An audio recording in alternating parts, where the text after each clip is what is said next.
bagaimana Allah Subhanahu wa taala menghidupkan tempat yang tadinya padang pasir gersang tidak ada kehidupan.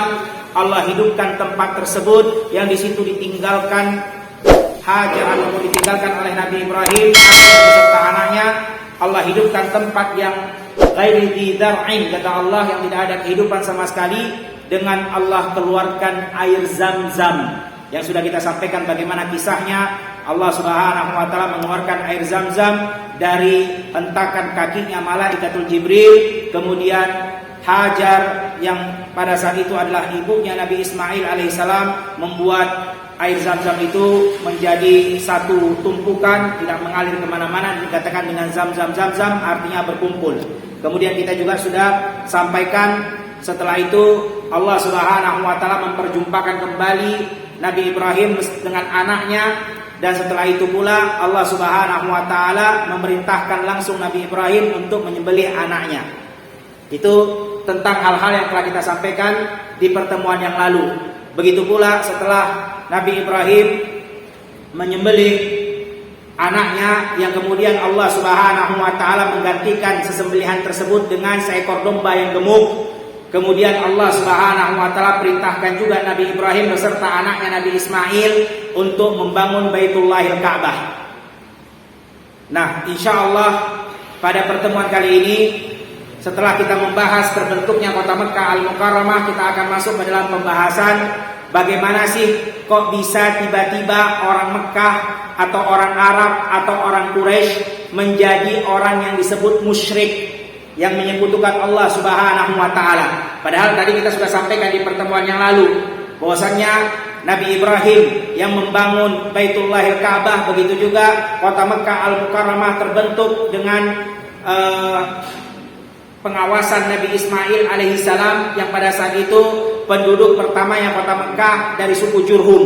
Yang sudah kita sampaikan di pertemuan yang lalu, suku Jurhum adalah suku Arab yang pertama yang keluar dari negeri Yaman, karena di Yaman terjadi bencana berupa hancurnya bendungan Ma'rib, sehingga mereka hijrah, pindah, dan mereka menemukan air di kota Mekah, dan mereka menjadikan Mekah menjadi perkampungannya. Nah, kok bisa tiba-tiba disebut dengan musyrikin Quraisy? Kok ada kesyirikan? Padahal kan kota Mekah terbentuk atas pengawasannya Nabi Ismail. Padahal yang membangun Baitullahil Ka'bah dan memerintahkan orang untuk haji pertama kali adalah Nabi Ibrahim beserta anaknya Nabi Ismail. Kok tiba-tiba ada orang musyrik? Kok tiba-tiba ada orang Yahudi? Kok tiba-tiba ada orang Nasrani? Gimana ceritanya? Nah, inilah yang ingin kita bahas pada pertemuan kali ini, yaitu sub pembahasan kita bagaimana kesyirikan dan juga agama Yahudi dan juga agama Nasrani masuk ke kota Mekah atau secara umum ke Jaziratul Arab, khususnya ke kota Mekah Al-Mukarramah, yang tadinya padahal mereka semua telah beriman kepada Allah, mengikuti ajaran Nabi Ibrahim alaihissalam. Jadi jamaah sekalian yang dirahmati Allah Subhanahu wa taala, setelah Allah Subhanahu wa taala memerintahkan Nabi Ibrahim dan Nabi Ismail untuk membangun Baitullahil Ka'bah, kemudian Allah Subhanahu wa taala memerintahkan Nabi Ibrahim untuk menyeru manusia yang ada di penjuru dunia untuk datang tawaf mengelilingi rumah Allah Subhanahu wa taala. Itulah syariat Nabi Ibrahim yang juga menjadi syariat Nabi Muhammad sallallahu alaihi wasallam. Nah, kisah ini jemaah sekalian yang dirahmati Allah Subhanahu wa taala ada disebutkan dalam Al-Qur'an. Jadi ketika Allah memerintahkan Nabi Ibrahim untuk menyeru manusia-manusia melaksanakan ibadah berupa tawaf di rumah Allah, untuk beribadah di rumah Allah Baitullahil Ka'bah yang sudah selesai dibangun oleh Nabi Ibrahim. Nabi Ibrahim sempat bertanya, bagaimana caranya ya Allah? Aku berteriak padahal suaraku hanya berapa meter saja. Setelah itu tidak kedengaran lagi, karena dulu gak ada namanya WhatsApp, gak ada namanya dulu Zoom. Kalau sekarang kan enak, kalau mau memerintahkan seluruh dunia tinggal Zoom aja. Ya, insya Allah masuk sekian ratus orang dari seluruh dunia juga udah tahu. Dulu nggak ada itu, subhanallah. Tapi perhatikan jemaah sekalian yang dirahmati Allah Subhanahu wa taala. Allah sudah jadikan perkara itu walaupun tidak ada fisiknya berupa handphone, berupa sinyal, tapi Allah sudah jadikan permasalahan itu menjadi nyata di zamannya Nabi Ibrahim yang jauh sebelum adanya Nabi Muhammad SAW, sebelum adanya teknologi. Dan ini ada, ini bukan dongeng. Ini kisah nyata, ini sejarah hidup Nabi Muhammad SAW. Dan kita sampaikan bahwasanya kita ketika mengkaji sirah nabawiyah itu bukannya hanya mendengarkan cerita, tetapi kita juga ingin mengkaitkannya kepada Al-Qur'anil Karim. Agar apa tujuannya? Agar kita paham Al-Qur'an itu diturunkan karena apa, sebab-sebabnya ini bercerita tentang apa, agar kita bisa ya mempraktekkannya di dalam kehidupan kita sehari-hari. Apalagi sirah nabawiyah, sejarah hidup Nabi Muhammad tidak lepas dari namanya Al-Qur'an, karena Rasulullah SAW hidupnya itu seperti Al-Qur'an sudah. Bahkan kata Aisyah Ummul Mukminin, Rasulullah itu ibarat Al-Quran yang berjalan. Kalau ini Al-Quran fisiknya, Rasulullah itu ibarat Al-Quran tapi berjalan, karena kehidupan Nabi Muhammad tidak keluar dari namanya Al-Quran dan hadis Rasulullah Sallallahu Alaihi Wasallam. Nah, kisah itu ya, jadi ketika Allah perintahkan Nabi Ibrahim untuk menyeru, kata Nabi Ibrahim, gimana caranya? Sedangkan dulu nggak ada handphone, nggak ada sinyal. Gimana caranya? Aku berteriak hanya berapa meter saja, orang kemudian tidak akan bisa dengar lagi.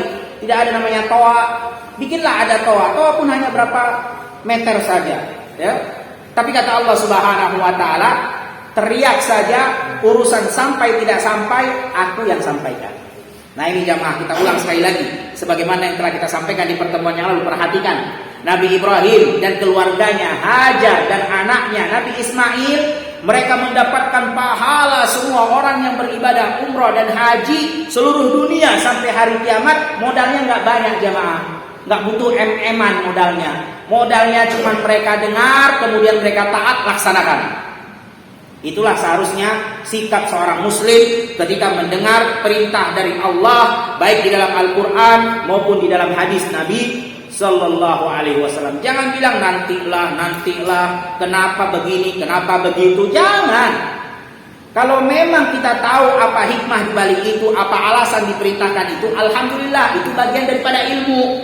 Alhamdulillah. Tapi kalau kita nggak tahu, bukan kewajiban kita untuk mencari-cari tahu. Yang menjadi kewajiban kita adalah sami'na wa ata'na ghufranaka rabbana wa ilaikal masir. Kami dengar, kami taat, ampuni dosa-dosa kami, kerjakan, itu sudah. Makanya kata Nabi Sallallahu Alaihi Wasallam, i'malu, kerjakan aja. Fa kullu muyassarin liman khuliqalah. Nanti apa-apa yang ada setelah itu Allah mudahkan. Masalah pengetahuan kenapa begini, kenapa begitu, kerjakan aja yang penting dulu. Banyak orang subhanallah ketika mendengarkan perintah Allah Subhanahu Wa Taala, yang dia majukan apa? Pikirannya dulu. Apakah ini bisa masuk di pikiran saya atau enggak? Apakah ini sesuai dengan logika saya apa enggak? Kalau enggak sesuai, dia tolak itu perintah, yang dia benarkan akal dia. Bukan begitu jamaah sekalian. Ya, akal, perasaan itu berada di belakang Al-Quran dan hadis. Mengikuti Quran, mengikuti hadis. Karena nggak sanggup jamaah. Kalau semua apa-apa harus kita menjadikan tolak ukurnya akal pikiran kita, nggak sanggup kita pikirkan urusan Allah Subhanahu Wa Taala. Kita ini hamba Allah yang rendah, hamba Allah yang hina. Tujuan kita adalah untuk mementaati Allah Subhanahu Wa Taala, bukan untuk memikirkan begini dan begitu. Makanya kata Allah Subhanahu Wa Taala, la yus'al amma yaf'al wa hum yus'alun. Nggak pernah Allah ditanya tentang urusan dia, tapi yang perlu kalian tahu, kalian bakal ditanya tentang perbuatan kalian di dunia. Udah, kita kerjakan saja apa yang Allah Subhanahu Wa Taala perintahkan dan apa yang diperintahkan oleh Rasulullah Sallallahu Alaihi Wasallam. Nah, kisah yang tadi kita sampaikan tentang Nabi Ibrahim menyeru, ternyata suara yang sampai ke seluruh penjuru dunia tanpa ada sinyal, tanpa ada aplikasi, dan dulu memang nggak ada teknologi. Kata Allah Subhanahu Wa Taala dalam Al-Quranil Karim, bagi yang bisa buka Al-Quran silahkan buka Al-Quran. Tujuannya agar kita bisa menyambung kajian kita dan mengambil faedah yang ada di dalam kajian kita pada kali ini di Siratun Nabawiyah. Dalam surat Al-Hajj ayat 26 sampai 28. Ini kisah tentang Allah Subhanahu Wa Taala perintahkan Nabi Ibrahim untuk membangun Baitullahil Ka'bah. Kemudian Allah perintahkan setelah Baitullahil Ka'bah selesai, Allah perintahkan Nabi Ibrahim untuk berteriak, memanggil manusia agar datang ke Baitullahil Ka'bah untuk beribadah di rumah Allah Subhanahu Wa Taala. Dan suaranya itu ke seluruh penjuru dunia, sampai dan didengarkan oleh setiap manusia, dan manusia datang untuk beribadah ke rumah Allah Subhanahu Wa Taala.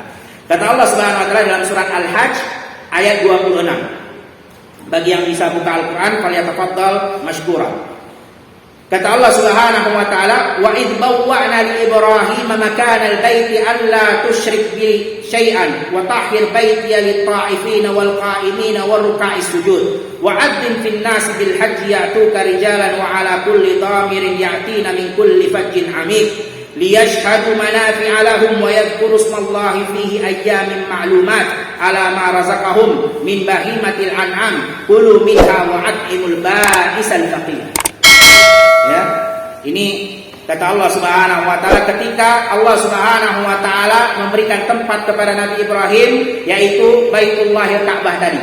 Sudah selesai dibangun oleh Nabi Ibrahim, kemudian kata Allah Subhanahu wa taala, agar engkau tidak melakukan kesyirikan padanya dan bersihkanlah Baitullahil Ka'bah tadi untuk mereka orang-orang yang akan tawaf dan orang-orang yang akan sholat dan orang-orang yang akan rukuk dan orang-orang yang akan sujud.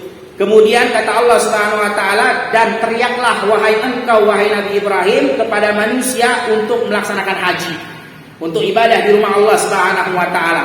Maka niscaya seluruh manusia akan datang ke rumah Allah dari seluruh penjuru dunia, dari seluruh tempat yang jauh. Nah, itu dia yang kita sampaikan tadi. Hanya dengan suara teriakan Nabi Ibrahim, Allah sampaikan ke seluruh penjuru dunia. Liyashhadu manafi'a lahum. Tujuannya buat apa? Selain daripada haji, selain daripada tawaf di rumah Allah, tujuannya agar mendapatkan manfaat, yaitu kaum muslimin agar mereka tahu satu sama lain bahwasanya Islam itu adalah kuat, bahwasannya mereka saling memberikan bantuan satu sama lain. Maka kita lihat ketika haji bukan hanya ibadah, semua mendapatkan manfaat. Orang yang berdagang dapat manfaat, orang yang punya warung dapat manfaat, orang yang punya toko dapat manfaat, orang yang punya hotel dapat manfaat, punya rumah juga dapat manfaat, rumahnya disewakan, laku semua di haji, nggak ada yang nggak laku. Nggak ada yang nggak laku di musim haji, semuanya laku, apapun mendapatkan manfaat. Dan kemudian tujuannya lagi apa kata Allah? Agar kalian melaksanakan ibadah di ayyamul ma'lumat, hari-hari yang telah ditentukan. Kita tahu ibadah haji itu nggak sembarangan, ada hari-hari yang sudah ditentukan. Dimulai tanggal 8 Dzulhijjah yang bisa disebut dengan hari tarwiyah bagi yang mengambilnya, karena ini hukum sunnah. Tapi kalau ingin langsung kepada yang wajib, maka dia keluar tanggal 9 Dzulhijjah yang disebut dengan wukuf di Arafah. Kemudian setelah itu tanggal 10-nya dia melempar jumrah, juga bisa mencukur rambut. Kemudian bisa juga tanggal 10 Dzulhijjah menyembelih hewan kurban, dan itu disebut dengan tahallul sughra, tahallul yang pertama. Kemudian ketika itu juga tanggal 10 boleh dia melakukan tawaf ifadah, dan setelah selesai disebut dengan tahallul kubra, halal semuanya. Yang tadinya nggak boleh ketika ihram jadi boleh setelah tawaf ifadah. Kemudian tanggal 11, tanggal 12 dia boleh melempar jumrah. Kemudian tanggal 13 boleh dia, atau tanggal 12 boleh dia keluar, disebut dengan nafar awal. Tahu tanggal 13 disebut dengan nafar tsani. Itu namanya ayyamul ma'lumat yang telah ditentukan. Itu adalah tahap-tahap ibadah di musim haji. Kemudian ala ma razaqahum min bahimatil an'am. Setelah itu juga mereka setelah menyembelih, mereka boleh makan, minum yang disebut dengan ayyamut tasrik. Tanggal 10, 11, 12 itu kan ayyamut tasrik, ketika selesai menyembelih maka boleh mereka makan. Fakulu minha wa at'imul ba'isal faqir, dan makanlah daripada bagian hewan kurban tadi, dan juga berikan sedekah kepada orang-orang fakir yang membutuhkan. Jemaah sekalian yang dirahmati Allah Subhanahu wa taala, ayat terakhir yang kita baca tadi, kita diperintahkan untuk memakan hewan sesembelihan yang kita sembelih yang berupa namanya kurban. Dan sebagian lagi kita berikan kepada fakir miskin yang membutuhkan. Di sini jelas perintah Allah Subhanahu wa taala disuruh makan. Jadi salah kalau ada yang memfatwakan, oh hewan kurban nggak boleh dimakan sama orang yang mengurbankan. Siapa bilang? Allah bilang fakulu minha, makan darinya. Ada fatwa entah dari mana asal usulnya, nggak ada Qur'annya, nggak ada hadisnya. Katanya kalau orang yang mengurbankan hewan kurban nggak boleh sama sekali diambil daging hewan kurban dia. Bagaimana? Disuruh sama Allah. Kenapa? Karena itu ada keberkahan. Kita tidak boleh hilang keberkahan itu. Kita makan, tapi juga kita berikan kepada yang membutuhkan, fakir miskin. Jangan juga semua diambil, nggak pantas atau nggak layak. Banyak orang yang membutuhkan, kenapa kita nggak tolong? Ini nggak pantas. Walaupun seandainya mau diambil juga semua, kata para ulama tidak mengapa, karena itu bukan wajib diberikan kepada fakir miskin. Cuman min haisil babil adab, dari sisi adabnya tidak beradab. Ada yang butuh, ada yang kelaparan, ada yang miskin. Kita kenyang sendiri, orang lain lapar, itu kan namanya nggak adab. Bantu, apalagi itu saudara. Wa ta'awanu 'alal birri wat taqwa. Saling tolong-menolonglah kepada kebaikan dan kepada ketakwaan. Nah, jemaah sekalian yang dirahmati Allah Subhanahu wa taala, dibedakan. Kalau namanya dam, nah ini banyak orang keliru. Kalau dam, na'am, hewan yang disembelih karena kesalahan ketika melaksanakan ibadah umrah atau haji, itu namanya dam. Kalau dam memang nggak boleh dimakan sama sekali dagingnya oleh orang yang mengeluarkan dam tersebut. Itu memang betul. Tapi kalau kurban bukan dam. Karena kurban dilaksanakan di hari yang tertentu, ayyamul ma'lumat, kata Allah Subhanahu wa taala. Oleh karena itu jangan disamakan antara dam, yaitu hewan yang disembelih karena kesalahan ihram baik umrah maupun haji, dengan hewan kurban yang dikurbankan di hari kurban. Itu beda. Nah, kemudian setelah manusia semua datang mengikuti ajaran Nabi Ibrahim alaihissalam, tawaf di rumah Allah Subhanahu wa taala, begitu juga Nabi Ibrahim mengajarkan kepada mereka tentang tauhid. Akhirnya semua orang paham bahwasannya termasuk daripada perintah Allah adalah datang ke rumah Allah Subhanahu wa taala, yaitu untuk melaksanakan haji. Itu di zamannya Nabi Ibrahim alaihissalam. Jadi semua paham tentang tauhid. Ini asal usulnya. Nah, yang ingin kita sampaikan pada pertemuan kali ini, bagaimana asal muasal masuknya kesyirikan. Jadi jamaah sekalian yang dirahmati Allah Subhanahu wa taala, wallahu a'lam bishawab. Ana belum menemukan di dalam kitab Siratun Nabawiyah tentang berapa tahun sih jarak antara Nabi Ibrahim dan Nabi Ismail wafat kemudian masuknya kesyirikan. Itu tidak disebutkan dalam Siratun Nabawiyah. Yang jelas Nabi Ibrahim dan Nabi Ismail telah wafat pada saat itu. Ya, maka kita tahu di awal pertemuan yang lalu kita sudah sampaikan bahwasannya penduduk pertama kota Mekah Al-Mukarramah orang Arab dari suku namanya suku Jurhum, yang asal muasalnya dari negeri Yaman. Kenapa mereka hijrah? Sudah kita sampaikan, karena Sadul Ma'arib hancur, bendungan air pada saat itu hancur sehingga kampung halaman mereka pun rusak semuanya. Akhirnya mereka hijrah dan mereka mendapati air Zam-Zam di kota Mekah, dan mereka mengambil keputusan untuk menjadikan Mekah sebagai kampung halaman mereka. Nah, sekian tahun lamanya, wallahu alam, berapa tahun lama yang jelas tidak disebutkan berapa nominal tahunnya. Yang jelas pada saat itu Nabi Ibrahim dan Nabi Ismail telah wafat. Entah berapa tahun suku Jurhum berada di kota Mekah Al-Mukarramah dengan menikmati apa yang telah Allah Subhanahu wa taala berikan kepada mereka dari keberkahan, dari rezeki yang melimpah. Karena kita tahu subhanallah, dari dulu sampai sekarang kota Mekah Al-Mukarramah itu kalau sudah namanya pelaksanaan haji ataupun namanya umroh, itu nggak ada matinya jemaah sekalian yang dirahmati Allah Subhanahu wa taala. Ekonomi terus jalan di situ subhanallah. Tadi kita sudah sampaikan ya, apapun yang dijual, yang harga-harga remeh-temeh, 1 real, masya Allah, itu padahal nggak ada harganya itu. Tapi kalau sudah umroh sebelum Covid, kita tahu bagaimana subhanallah jamaah Indonesia, apa aja dibeli, penuh itu koper, penuh itu tas, padahal barang remeh-temeh. Memang begitulah keberkahan yang Allah Subhanahu wa taala berikan kepada kota Mekah Al-Mukarramah karena doanya Nabi Ibrahim dan doanya Rasulullah sallallahu alaihi wasallam. Nah, suku Jurhum mereka menikmati keberkahan itu berpuluh-puluh tahun, wallahu alam berapa puluh tahun. Yang jelas lama sekali mereka berada di kota Mekah Al-Mukarramah. Nah, seketika itu ada satu suku Arab juga yang bernama suku Khuza'ah. Mereka merasa iri dengki kepada suku Jurhum karena mereka melihat masya Allah suku Jurhum nikmat sekali di kota Mekah. Apapun yang mereka jual mereka dapat untung, dapat berkah. Air yang begitu mengalir tidak pernah berhenti, yaitu air Zam-Zam, subur bukan main. Masya Allah kota Mekah makmur. Nah, Khuza'ah pada saat itu, suku Arab juga Khuza'ah, mereka memiliki iri dengki kepada Jurhum dan mereka ingin menguasai kota Mekah Al-Mukarramah.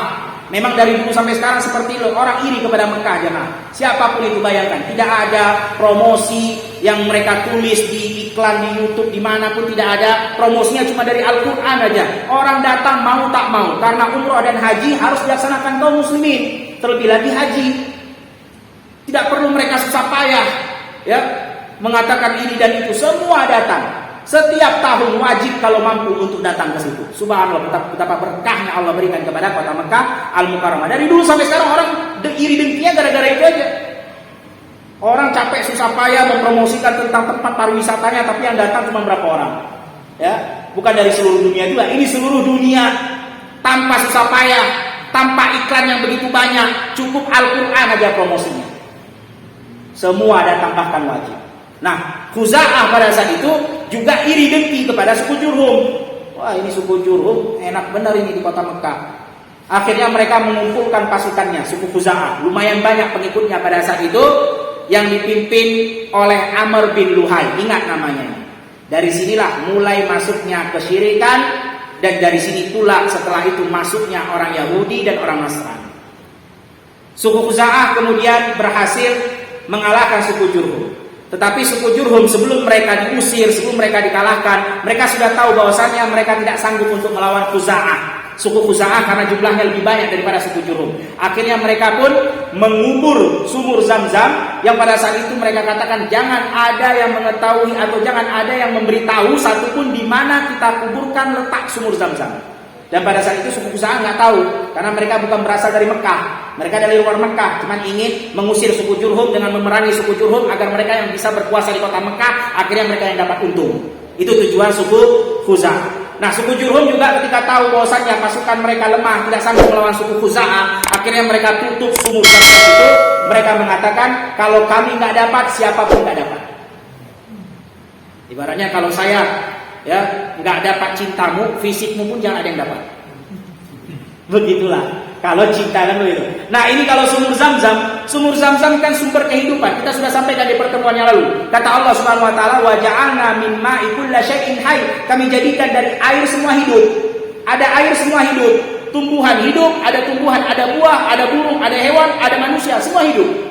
Tapi kalau air nggak ada, semua nggak akan hidup. Nah, kata suku Jurhum, ini sumber kehidupan. Kalau kita tutup, biar sama-sama gersang. Kita nggak dapat, orang lain pun nggak dapat. Ditutup, dikubur, dan tidak ada yang memberitahukan satupun di mana sumur Zam-Zam. Suku Khuza'ah nggak tahu. Kemudian mereka diusir, berkuasalah suku Khuza'ah. Suku Jurhum sudah keluar di kota Mekah, Al-Mukarramah. Maka berkuasalah Khuza'ah yang pada saat itu dipimpin oleh Amr bin Luhai. Kalau ditanya berapa tahun jalan antara Nabi Ibrahim, wafatnya Nabi Ibrahim dengan Amr bin Luhai, wallahu a'lam.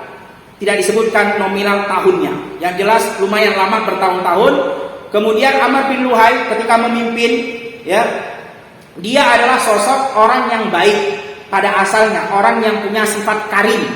Karim itu orang yang punya sifat mulia, suka bantu orang, suka ngasih orang, suka bantu segala-galanya dengan hartanya sendiri. Bahkan disebutkan setiap orang yang tawaf pasti dikasih uang, dikasih makanan, dilayani. Siapapun datang tawaf ke rumah Allah itu dilayani oleh pimpinan Khuza'ah yang memimpin kota Mekah pada saat itu setelah Jurhum diusir, yang bernama Amr bin Luhai. Memang suka dermawan, suka memberi, jadi orang kaya karena dia rajanya. Dia nggak pelit, ada orang susah dia bantu. Walaupun dia dalam keadaan tidak beriman kepada Allah dan kepada Rasulnya. Pada saat itu, Amr bin Luhai bukan orang yang beriman mengikuti ajaran Nabi Ibrahim, enggak. Dia enggak ikut. Dia pokoknya begitu aja. Saya berbuat baik, tapi kalau dibilang pengikut Nabi Ibrahim saya enggak. Ketika dia memimpin beberapa tahun tidak ada air. Air yang mereka dapat dibeli dari negeri Syam. Jadi butuh biaya yang banyak. Bawa dari negeri Syam, kita bilang Syam dulu salah satunya adalah Palestina. Bawa air antar situ untuk melayani jamaah haji, jamaah umroh, diberikan secara gratis. Dan ini berpuluh-puluh tahun, sangat membebani suku Khuza'ah, termasuk Amr bin Luhai. Banyak hartanya habis untuk itu beli air. Karena air nggak ketemu di mana sumur Zam-Zam, nggak ada yang kasih tahu. Pokoknya dikubur semuanya, suku Jurhum keluar tanpa ada yang memberitahu di mana sumur Zam-Zam.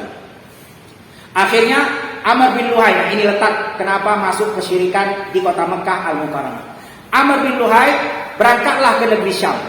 Karena kita sudah sampaikan bahwasannya orang-orang Arab, orang-orang Quraisy memang punya kebiasaan sebagaimana kata Allah Subhanahu wa taala, rihlatash syita'i was-shaif.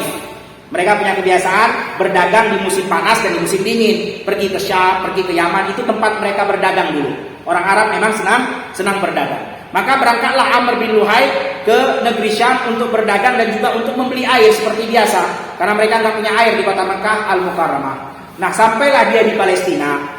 Ketika itu dia berjumpa dengan suku Malik. Suku Malik yang ada di negeri Syam. Pada saat itu dia melihat suku Malik. Kita tahu Palestina, negeri Syam, sebagaimana kita sampaikan di pertemuan yang lalu, adalah negeri yang penuh dengan keberkahan juga. Bahkan kita sudah sampaikan dua negeri yang betul-betul berkah dan betul-betul subur, yang tidak ada buah-buahan di tempat yang lain di situ ada, yaitu satu adalah Palestina, negeri Syam, yang kedua adalah Yaman. Tapi Yaman udah hancur karena tadi ada Sa'dul Ma'rib yang hancur kita sampaikan. Tidak ada lagi tempat yang subur kecuali cuma satu, Palestina. Nah, Amr bin Luhai datang. Tujuannya dia berdagang, mau beli air, dan negerinya subur sekali. Dia lihat, Masya Allah, banyak buah-buahan, tanahnya begitu subur, begitu hijau. Senang melihatnya.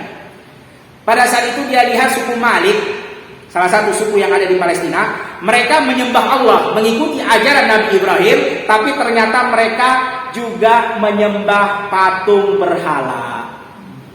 Nah, ini asal-muasalnya ini. Maka pada saat itu Amr bin Luhai penasaran. Karena dia baru pertama kali melihat orang menyembah berhala. Selama ini kan cuma tawaf, kemudian menyembah Allah, mengikuti ajaran Nabi Ibrahim alaihissalam.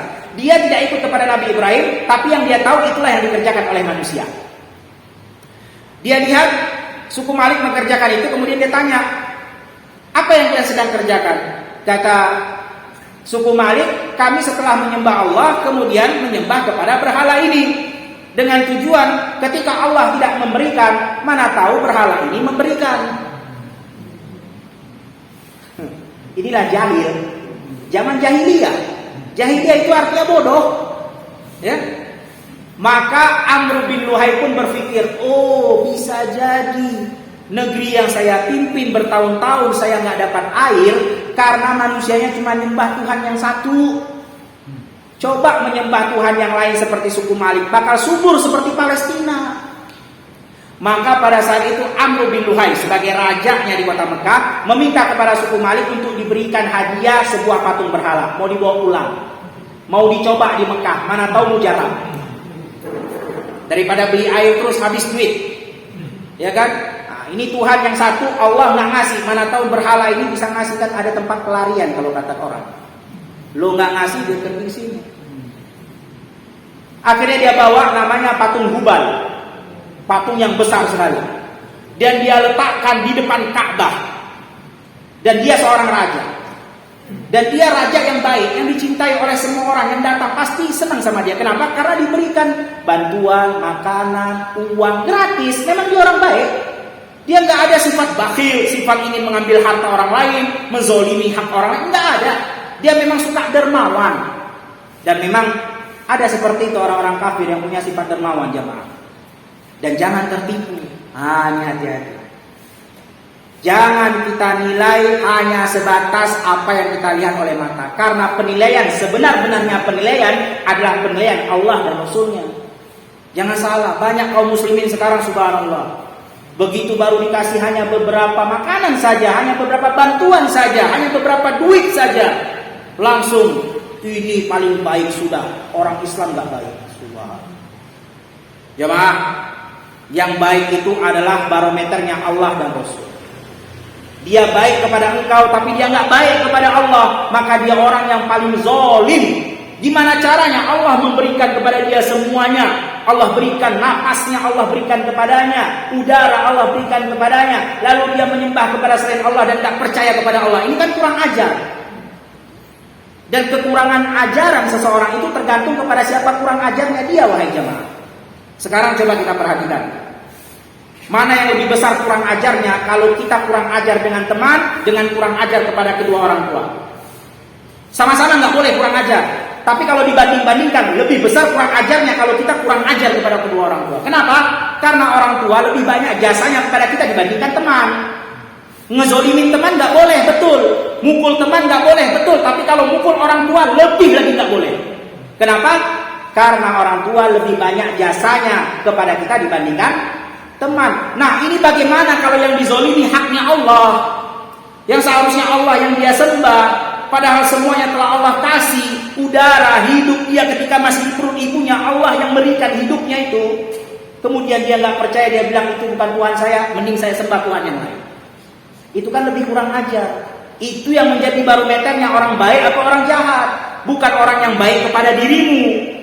Ini kalau hanya baik kepada diri kita, subhanallah, yang menjadi tolak ukur adalah Allah dan Rasulnya. Makanya kata Allah subhanahu wa ta'ala, apa kata Allah? Inna syirka la zulmun azim. Orang yang menyekutukan Allah, tidak murni beribadah kepada Allah, itu kezoliman yang sangat besar. Nggak ada lagi duanya. Orang muslim, biarpun pelit gak boleh, betul. Jahat gak boleh, betul. Tapi selama dia masih beriman kepada Allah dan Rasulnya, dia jauh lebih baik daripada orang kafir yang suka dermawan satu hati. Ini antum harus paham. Banyak orang keliru. Subhanallah. Oh nggak apa-apa lah, dia orang kafir tapi buktinya ada loh baik. Ini muslim, ngasih aja nggak pernah sama sekali. Betul, pelit itu nggak boleh. Betul, saya nggak mengatakan pelit itu boleh, nggak boleh. Bakhil itu nggak boleh. Zalim itu nggak boleh. Jahat itu nggak boleh. Tapi kalau dibandingkan dengan orang kafir, walaupun dia zalim, walaupun dia jahat, walaupun dia bakhil, lebih baik daripada orang dermawan yang suka membantu anak yatim. Jangan salah.